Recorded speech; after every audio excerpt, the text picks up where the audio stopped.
आज की शुरुआत हम करते हैं इस मोटिवेशनल क्योट से। सक्सेस की सबसे खास बात होती है कि वो मेहनत करने वालों पर फिदा हो जाती है। यानी अगर आप मेहनत करेंगे तो सक्सेस आप पर फिदा हो जाएगी। यानी अगर आपको अच्छे मार्क्स लेके आ गए एग्जाम के अंदर तो आपको मेहनत तो करनी पड़ेगी, ठीक है। तो मेहनत करिए, हम आपके साथ हैं। तो आज की शुरुआत करते हैं। हम आज पढ़ने वाले हैं मानव नेत्र, ह्यूमन आई। मानव नेत्र क्या है, मानव नेत्र के बारे में पढ़ने की कोशिश करते हैं, ठीक है। तो मानव नेत्र क्या है? मानव नेत्र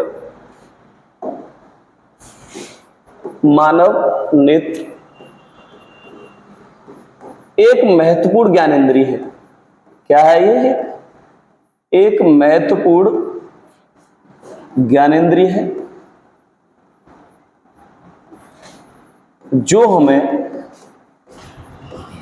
हमें क्या करती है? जो हमें चारों ओर के रंगीन संसार को देखने योग्य बनाती है। चारों ओर के रंगीन संसार को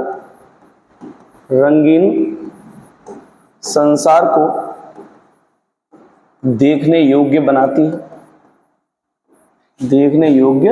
बनाती है। यानी मानव नेत्र क्या है? एक महत्वपूर्ण ज्ञानेंद्रिय है। मानव नेत्र ज्ञानेंद्रिय है, ठीक है। ज्ञानेंद्रियां यानी जिससे हम ज्ञान प्राप्त करते हैं, ये हमें चारों ओर के रंगीन संसार को देखने योग्य बनाती है। अगर आंख नहीं होती तो हमें चारों ओर के संसार को नहीं देख पाते, ठीक है। मानव में एक जोड़ी नेत्र पाए जाते हैं। मानव में कितने? एक जोड़ी मतलब दो। मानव में एक जोड़ी नेत्र पाए जाते हैं। एक जोड़ी नेत्र पाए जाते हैं, ठीक है, जो अपने स्थान पर घूमने के लिए स्वतंत्र होते हैं। अपने स्थान पर घूमने के लिए क्या है? स्वतंत्र। घूमने के लिए स्वतंत्र होते हैं। घूमने के लिए क्या होते हैं? स्वतंत्र होते हैं, ठीक है। यानी कि प्रत्येक मानव में एक जोड़ी नेत्र पाए जाते हैं जो अपने स्थान पर घूमने के लिए क्या होते हैं भाई? स्वतंत्र होते हैं, ठीक है। अब इसकी संरचना के बारे में बात कर लेते हैं, ठीक है। संरचना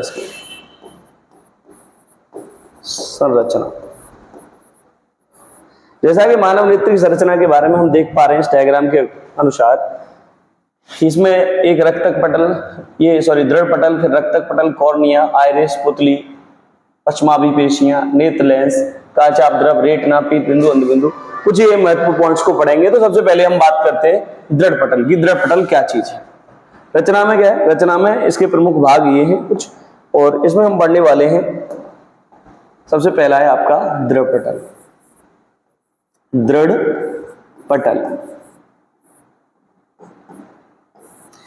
पटल क्या होता है? मानव नेत्र एक खोखले गोले के समान होता है। एक खोखले गोले के समान होता है, ठीक है। मानव नेत्र क्या होता है? खोखले गोले के समान होता है, जो बाहर से दृढ़ होता है, मजबूत, दृढ़ और अपारदर्शी परत से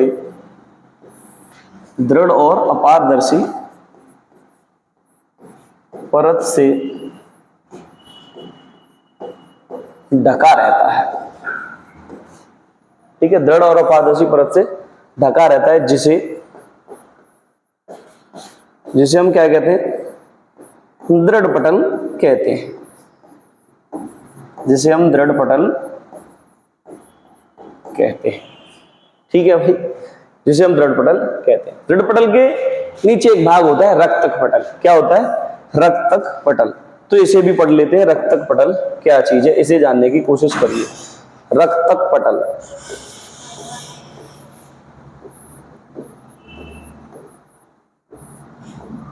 रक्तक पटल। तो रक्तक पटल क्या है? देखिए, दृढ़ पटल के नीचे काले रंग की एक झिल्ली होती है। क्या होती है? काले रंग की झिल्ली। दृढ़ पटल के नीचे, दृढ़ पटल के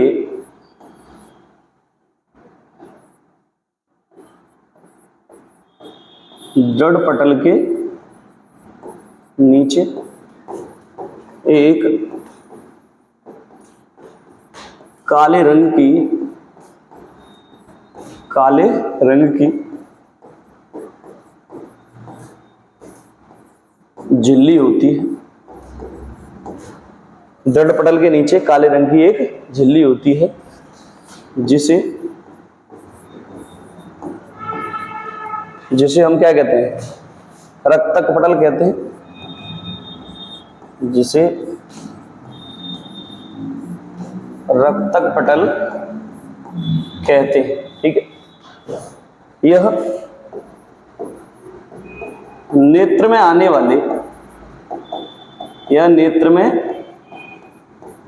वाले प्रकाश के परावर्तन को रोकती है। प्रकाश को अवशोषित करती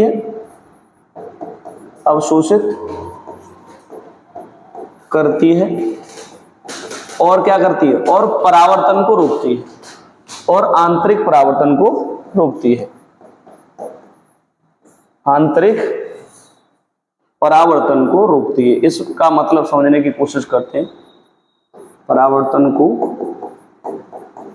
रोकती है। ठीक है, यानी दृढ़ पटल के नीचे, यानी ये जो दृढ़ पटल है इसके नीचे रक्तक पटल होता है। ये काले रंग की एक झिल्ली है जिसे हम रक्तक पटल कहते हैं। ये नेत्र में आने वाले प्रकाश को अवशोषित करती है, यानी नेत्र में अंदर एक्स्ट्रा प्रकाश आ जाता है उसको अवशोषित कर लेती है और आंतरिक परावर्तन को रोकती है। यानी जैसे यहां से प्रकाश आया वो इधर उधर रिफ्लेक्ट नहीं हो जाए, तो इधर उधर रिफ्लेक्ट होगा तो चीजें हमें साफ दिखाई नहीं देगी। तो उस आंतरिक परावर्तन को कौन रोकता है? रक्तक पटल आपका रोकता है। ठीक है, इसके बाद आता है कॉर्निया। ये कॉर्निया क्या होता है इसे समझने की कोशिश करिए। कॉर्निया,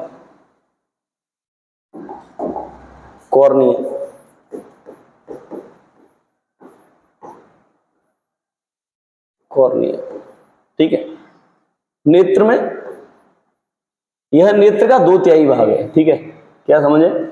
कॉर्निया क्या है? यह नेत्र का 2/3 भाग, यह मानव नेत्र का 2/3 भाग है। ठीक है, नेत्र में जो नेत्र के इसके उभरे हुए जो ये क्या है? ये उभरा हुआ होता है। ये कैसा होता है? यह उभरा हुआ होता है। यह उभरा हुआ होता है। नेत्र में गिरने वाला प्रकाश सबसे पहले कॉर्निया पर गिरता है।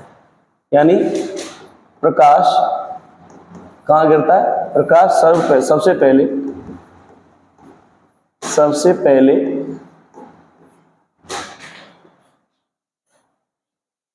कॉर्निया पर गिरता है। कॉर्निया पर गिरता है। ठीक है, ये उभरा हुआ हिस्सा है, ये कॉर्निया। ठीक है, कॉर्निया हो गया। अब इसके बाद बात करते हैं आइरिस की। ठीक है, आइरिस क्या होता है इसे समझ लीजिए।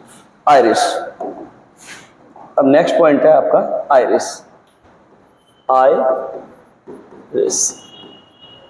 आइरिस, देखिए आइरिस क्या होती है? यह कॉर्निया के नीचे रंगीन अपारदर्शी झिल्ली का एक पर्दा होता है।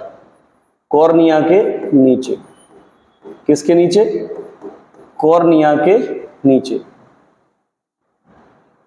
कॉर्निया के नीचे, यानी यहां देखिए ये कॉर्निया और कॉर्निया के नीचे, ये जो नीचे वाला हिस्सा है ये कॉर्निया के नीचे, कॉर्निया के नीचे एक रंगीन, कलरफुल, रंगीन पारदर्शी झिल्ली का, रंगीन पारदर्शी झिल्ली का एक पर्दा होता है, एक क्या होता है भाई, पर्दा होता है, पर्दा होता है, पर्दा है, पर्दा, रंगीन पारदर्शी झिल्ली का एक पर्दा होता है, जिसे क्या कहते हैं भाई, जिसे आइरिस कहते हैं, जिसे आइरिस कहते हैं, जिसे आइरिस कहते हैं। ठीक है भाई। कॉर्निया के नीचे एक रंगीन पारदर्शी झिल्ली का एक पर्दा होता है जिसे आइरिस कहते हैं। इसके बाद आता है पुतली या नेत्र तारा। क्या आता है भाई, पुतली या नेत्र तारा। ये देखिए, इसके बाद आता है आपका पुतली या नेत्र तारा। तो यहां लिख लेते हैं पुतली क्या है, इसे जानिएगा। पुतली, पुतली, तो पुतली क्या होती है ये समझो। आइरिस के ठीक बीचों बीच, आइरिस के ठीक बीच में एक छिद्र होता है। क्या होता है, एक छिद्र होता है। आइरिस के ठीक बीच में क्या होता है, एक छिद्र होता है, जिससे आइरिस से आने वाला प्रकाश यानी पुतली में होकर के कहां जाता है, नेत्र में जाता है। यानी आइरिस से आने वाला प्रकाश यहीं से होकर कहां जाता है, यहीं से होकर नेत्र लेंस पर जाता है, नेत्र लेंस पर जाता है। ठीक है। और ये पुतली क्या होती है, पुतली काले रंग की होती है और गोल होती है। यह काले रंग की, यह गोल, यह कैसी, गोल और काले रंग की होती है, काले रंग। यह गोल और काले रंग की होती है। यह गोल होती है और कैसी होती है, काले रंग की होती है। इसकी एक विशेषता होती है भाई, इसकी क्या विशेषता होती है, देखिए अब इसे समझ लो। इसकी यह विशेषता होती है कि यह अंधकार में तो बड़ी हो जाती है और अधिक प्रकाश में छोटी हो जाती है। जैसे आप अंधेरे में जाइए तो अंधेरे में एकदम से आपको चीजें दिखाई नहीं देती, लेकिन कुछ समय पश्चात वो हमें वहां पर रखी हुई चीजें दिखाई देने लग जाती है, क्योंकि ये जो पुतली होती है ये एडजस्टमेंट करती है प्रकाश अंदर कितना जाना चाहिए। तो ये अंधकार में अपने आप बड़ी होती है, क्योंकि अंधकार में कम प्रकाश जाता है आंख में, तो ये पुतली बड़ी हो जाती है। ठीक है। और ज्यादा प्रकाश जाने लगता है तो फिर हमें चीजें दिखाई देने लग जाती है। और जब हम अंधेरे में से ज्यादा प्रकाश में आते हैं, अधिक प्रकाश में आते हैं, तो आंख में ज्यादा प्रकाश जाने लगता है, तो हमारी आंखों में एकदम तिलमिला जाती है और हमें चीजें दिखाई नहीं दे पाती। फिर थोड़ी देर बाद ये पुतली फिर से उसी पोजीशन में आ जाती है जितना हमें प्रकाश चाहिए। तो उसके अंदर जितना प्रकाश चाहिए वो जाने के लिए वो उतने एडजस्टमेंट कर लेती है, फिर वो छोटी हो जाती है। तो पुतली की यह विशेषता होती है, इसकी यह विशेषता होती है, यह विशेषता होती है कि यह कम प्रकाश में बड़ी, कम प्रकाश में कैसी, बड़ी, तथा अधिक प्रकाश में,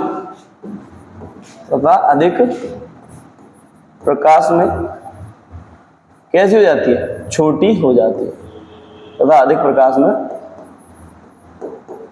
छोटी हो जाती है, छोटी हो जाती है, छोटी हो जाती है। ठीक है भाई, एनी प्रॉब्लम। अब बात करते हैं किसकी, रेटिना की। रेटिना की बात करते हैं, या नेत्र लेंस की बात कर लीजिए। नेत्र लेंस, नेत्र लेंस, नेत्र लेंस क्या है इसे जान लीजिए। नेत्र लेंस क्या है, नेत्र लेंस यह पारदर्शी ऊतकों का बना होता है। पारदर्शी ऊतक यानी ट्रांसपेरेंट ऊतक, यानी कोशिकाएं मिलकर के ऊतक बनाती हैं।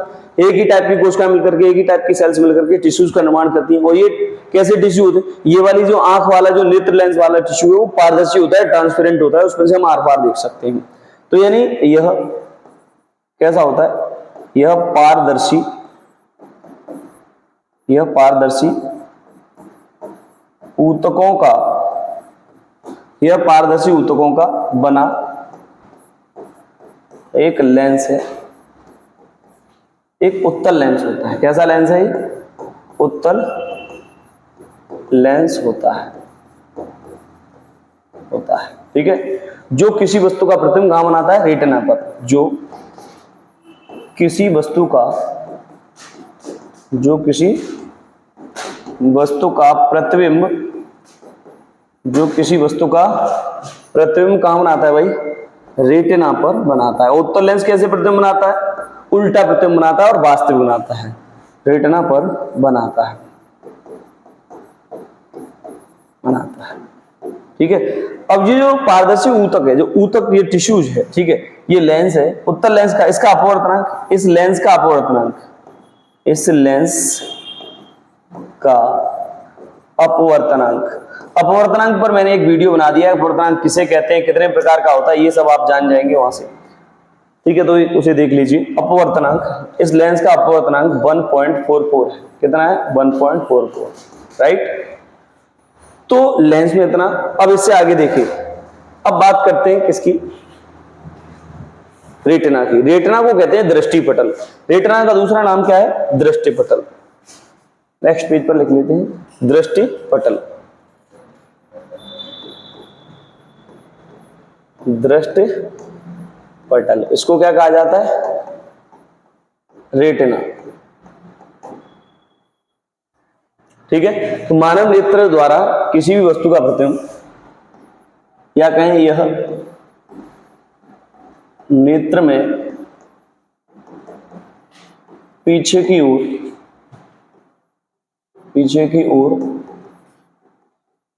स्थित एक पारदर्शी झिल्ली है। एक कैसी झिल्ली है भाई? पारदर्शी। कैसी? ट्रांसपेरेंट, पारदर्शी झिल्ली है, पारदर्शी झिल्ली है, ठीक है। किसी वस्तु का प्रतिबिंब इस पर उल्टा बनता है। किसी भी वस्तु का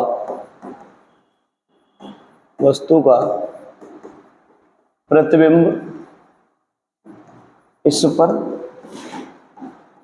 पर कैसा बनता है? उल्टा। किसी भी वस्तु का प्रतिबिंब इस पर उल्टा और वास्तविक बनता है, उल्टा और वास्तविक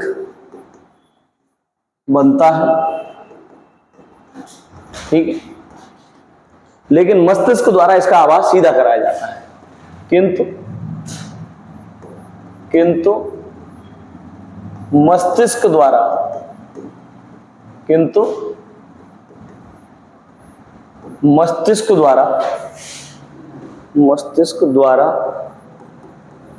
इसका आभास कैसा कराया जाता है? सीधा कराया जाता है। यानी कोई वस्तु का प्रतिबिंब कैसा बनता है? उल्टा बनता है, लेकिन वो मस्तिष्क द्वारा उसका आभास कैसा कराया जाता है? सीधा कराया जाता है। मस्तिष्क द्वारा इसका आभास सीधा कराया जाता है। इस पर तंत्रिकाओं का जाल फैला रहता है। यानी रेटिना पर तंत्रिकाओं का क्या होता है भाई? जाल फैला रहता है। तंत्रिकाओं का जाल फैला रहता है, ठीक है। अब आता है पीत बिंदु। पीत बिंदु क्या है? एक दो पॉइंट और बचे, इनको और कर लीजिए। पीत बिंदु,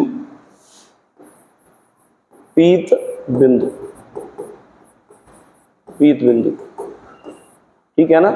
पीत बिंदु,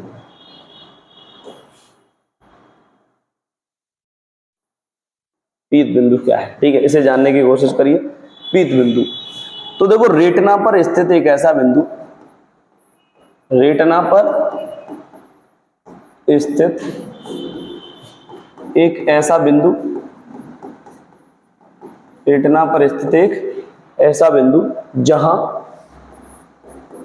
जहां किसी वस्तु का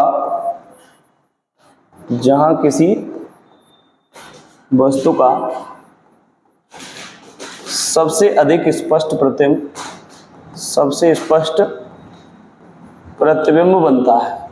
सबसे अधिक स्पष्ट प्रतिबिंब कहाँ बनता है? पीत बिंदु पर सबसे अधिक स्पष्ट प्रतिबिंब बनता है।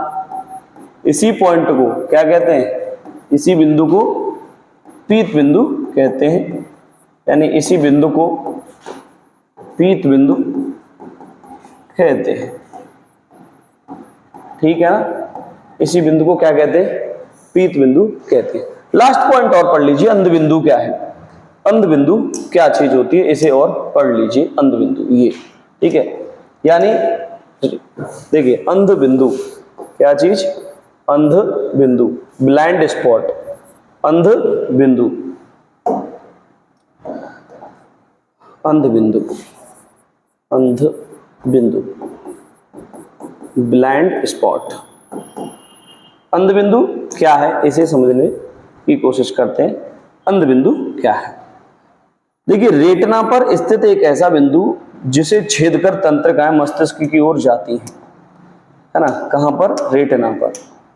रेटिना पर स्थित, रेटिना पर स्थित ऐसा बिंदु, ऐसा बिंदु जिसे छेदकर, जिसे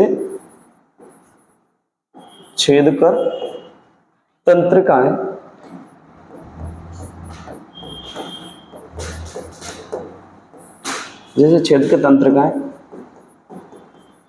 मस्तिष्क की ओर जाती हैं, जैसे छेदकर तंत्रिकाएं मस्तिष्क की ओर जाती हैं, अंध बिंदु कहलाता है। क्या कहलाता है? अंध बिंदु कहलाता है। ठीक है भाई, तो ये रहा आपका अंध बिंदु, ब्लाइंड स्पॉट, यानी मानव नेत्र।